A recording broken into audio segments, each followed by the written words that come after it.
Kryeministri në detyrë i Kosovës Albin Kurti tha se takimi mes kreut të kishës ortodokse serbe dhe presidentit të Rusisë Vladimir Putin nuk ishte një diplomaci fetare, por një partneritet strategjik i regjimeve autoritare që vë rajonin në rrezik serioz. Kurti e cilësoi takimin e zhvilluar në Kremlin si shqetësues dhe tha se kisha ortodokse serbe për një kohë të gjatë ka luajtur rol aktiv politik. Patriarku bëri thirrje për një rrështim të gjerë gjeopolitik në udhëheqësin ruse, duke përsëritur se varka e vogël serbe, duke lundruar në një det të trazuar, duhet të jetë gjithmonë e lidhur pas anijes së madhe ruse. Ai po ashtu sugjeroi që qëndrimi i Serbisë ndaj fëmijëve të saj Kosovë, Bosnjë Hercegovinë dhe Malit të Zi varet nga pozita globale e Rusisë, shkroi Kurti në X.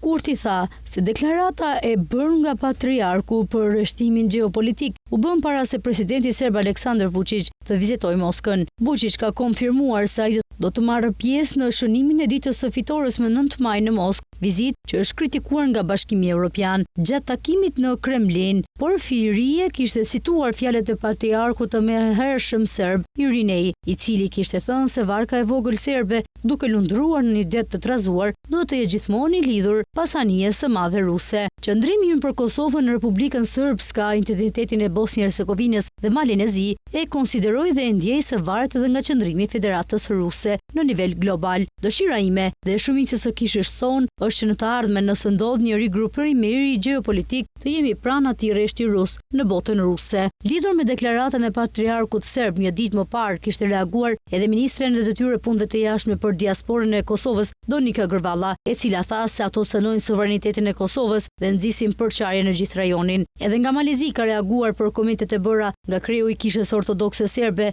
gjatë komunikimit në Kremlin me Putinin, duke i cilësuar si të papërshtatshme dhe të papranueshme. Serbia ka raporte të mira me Rusinë dhe pavarësisht presionit nga perëndimi që të vendos sanksione ndaj Moskës për shkak të luftës kundër Ukrainës, Beogradi nuk e ka bërë një gjë të tillë. Ndryshe, më 2022 Parlamenti Evropian kishte shprehur shqetësim për përpjekjet e kishës ortodokse në Serbi, Malë të Zi dhe identitetin e Bosnjë Hercegovinës, Republikën Srpska për të promovuar Rusinë si mbrojtëse të vlerave tradicionale familjare dhe për të përforcuar lidhjet mes shtetit dhe kishës. Eurodeputetët përmes një rezolute e kishin dërguar përpjekjen e Rusisë për të shfrytzuar tensionet etnike në Ballkanin Perëndimor për të nxitur konfliktet dhe për ndarjen mes komuniteteve.